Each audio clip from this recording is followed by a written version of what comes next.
واجعلني من لدنك سلطانا نصيرا وقل جاء الحق وزهق الباطل إن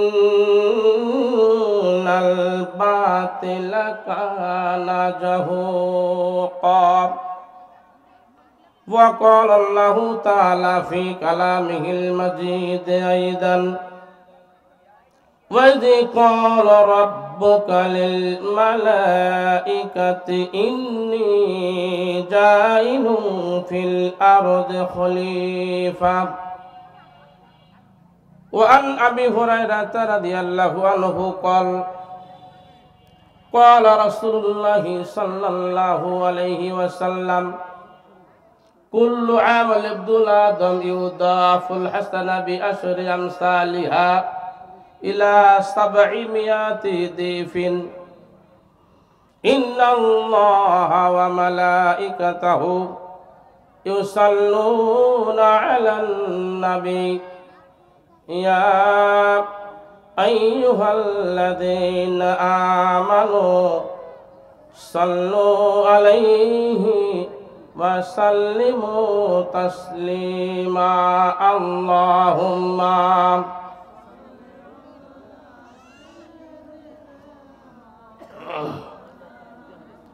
وعلى آل سيدنا तम मुजाहिद अशद अलल कुफ्फार गर्दान बातिल पर इस्लाम की शमशीर अल्लाहुम्मा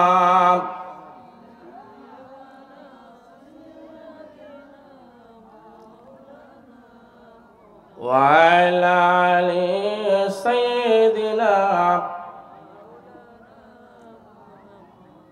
মজলিস মুহতারাম উপস্থিত আজকের এই 14 উত্তর বাইতুল নূর জামে মসজিদের উদ্যোগে আয়োজিত তাফসীরুল কোরআন মাহফিলের মঞ্চে উপবিষ্ট সম্মানিত সভাপতি আলহাজ সৈয়দ ইয়াসিন আলী সাহেব, উনি আমার পিতৃ তুল্য। এখানে এসে ওনার সঙ্গে আমার পরিচয় হলো। উনি আমাদের এলাকায় অনেক দিন ছিলেন, আমাদের বাড়িতে, এলাকায় না আমাদের বাড়িতে ছিলেন আলহামদুলিল্লাহ। মঞ্চে উপস্থিত রয়েছেন জাতির শ্রেষ্ঠ সন্তান, অনেক হাফেজে কোরআন উপস্থিত রয়েছেন সফদৌলতর বাইতুল নূর জামে মসজিদের সম্মানিত খতিব মুফতি জাহাঙ্গীর আলম ভাই। মঞ্চে উপস্থিত রয়েছেন বিশিষ্ট ইসলামী চিন্তাবিদ মুফাসসিরে কোরআন হযরত মাওলানা মুজিবুর রহমান সাহেব, প্রাক্তন উপজেলা চেয়ারম্যান। উনি আমার চাচা, ওনার বাড়ি আমার বাড়ি একখানে লাগোয়া আলহামদুলিল্লাহ। সামিয়ানার নিচে বাইরে রাস্তাঘাটে দাঁড়ানো বসা বিভিন্ন স্তরে মুসলিম ভ্রাতৃ, পর্দানসীন সম্মানিতা মা ও বোনেরা, স্নেহের কচিকাচারা, মাইক লাইট সামিয়ানা দায়িত্বশীল ভাইয়েরা এবং মাহফিল ইন্তেজামিয়া কমিটির সকল সদস্যবৃন্দ, আমি আপনাদেরকে আবারও সালাম জানাচ্ছি। আসসালামু আলাইকুম ওয়া রাহমাতুল্লাহি ওয়া বারাকাতুহু।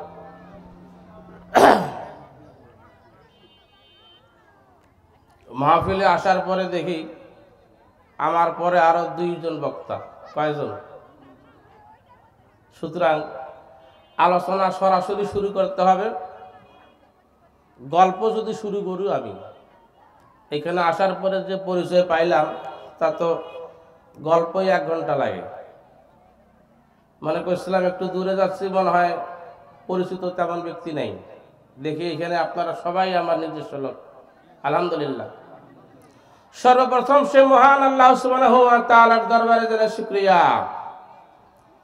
আল্লাহ সুবহানাহু ওয়া তাআলা আজকে আপনাকে আমাকে বড় মেহেরবানি করে এই শীতের কনকনে ঠান্ডার মধ্য দিয়েও আরামের ঘুমকে হারাম করে রাত্রি কিছু অংশে আল্লাহ সুবহানাহু ওয়া তাআলা আপনাকে আমাকে আলোচনার মাহফিলে, কোরআনের মাহফিলে জলিসুর রহমানে বসার, আলোচনা করার এবং শোনার জন্য সুযোগ দান করেছেন। আমরা সকলে জবান খুলে জোরে সোরে মহব্বতের সাথে বলি আলহামদুলিল্লাহ।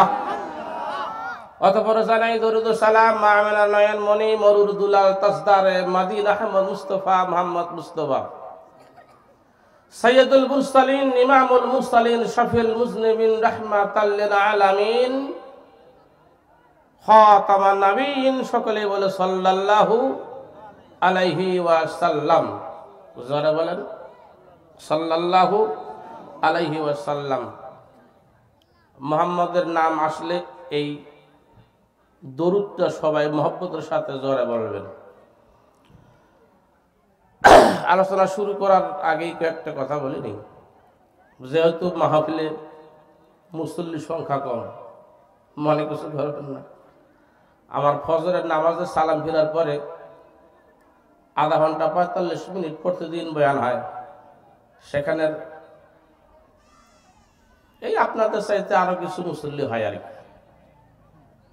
ছোট করলাম না আপনাদের, কারণ এখন তো মানুষের আসবে, শীতকাল খাওয়া দাওয়া করলো, এসার সালাদ আদায় করেছে, এখন আস্তে আস্তে এসে মাহফিলে প্যান্ডেল ভর্তি হয়ে যাবে ইনশাল্লাহ। ইনশাল্লাহ বলেন।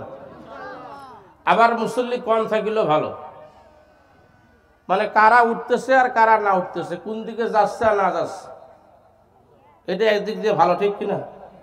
কারা আপনারা আমার দিকে তাকাচ্ছেন আর কারা তাকাচ্ছেন না, কারা অন্য মানুষকে হচ্ছেন, আমি সব বুঝতে পারবো। এই জন্য অল্প মুসল্লিও ভালো। সুবহানাল্লাহ। বাংলাদেশের পার্লামেন্টে যে আইনগুলো চালু রয়েছে, সেই আইনগুলো সব মানব রচিত আইন। কি রচিত আইন? মানব রচিত আইন। এগুলো আওয়ামী লীগ বানায় নাই, বিএনপি বানায় নাই, জাসদ বানায় নাই, জাতীয়তাবাদী দল বানায় নাই, জামাতও বানায় নাই। এই আইন তৈরি করেছে ব্রিটিশ। কারা? ইহুদি নাসারার চিন্তা চেতনা আবেগ অনুভূতির মাধ্যমে। শুধুমাত্র দুইটি আইন বাংলাদেশের কোরআনের বলবৎ রয়েছে, সেটা হলো জমিনের ভাগ বাটোয়ারা আর বিবাহ শাদী। আলহামদুলিল্লাহ বলেন। কয়টা? দুইটা। সম্পূর্ণ আইন আল কোরআনের হবে। এটা করা ফরজ না নফল? অল্প সংখ্যক মানুষের জন্য না সবাইয়ের জন্য? লাভ হবে না ক্ষতি হবে? আলহামদুলিল্লাহ। আপনারা তো সবাই সুন্দর উত্তর দিলেন। বাইরে আমরা অনেক কিছু জিনিস খুব ভালো এবং খুব আপন মনে করে নিয়েছি, অথচ তার চাইতে ভালো ভালো জিনিসগুলো আমরা দূরে সরে দিয়েছি। এক বেচারা চা খাইতেছে, চা খাইতে বসিয়া তেঁতুলের পাতা একটা দূর থেকে উড়িয়ে আসিয়া চায়ে পড়েছে। কিসের পাতা? তেঁতুলের পাতা ইচ্ছে করলে খাওয়া যায়, যায় কি যায় না? যায় না। এই তেঁতুলের পাতাটা চায়ের উপরে পড়েছে কেন? পাতাটা এইভাবে শটকাই যাবে না রে কয়ে কয়ে এমন সময় হয়ে গেল চাটাই ফেলে দিল।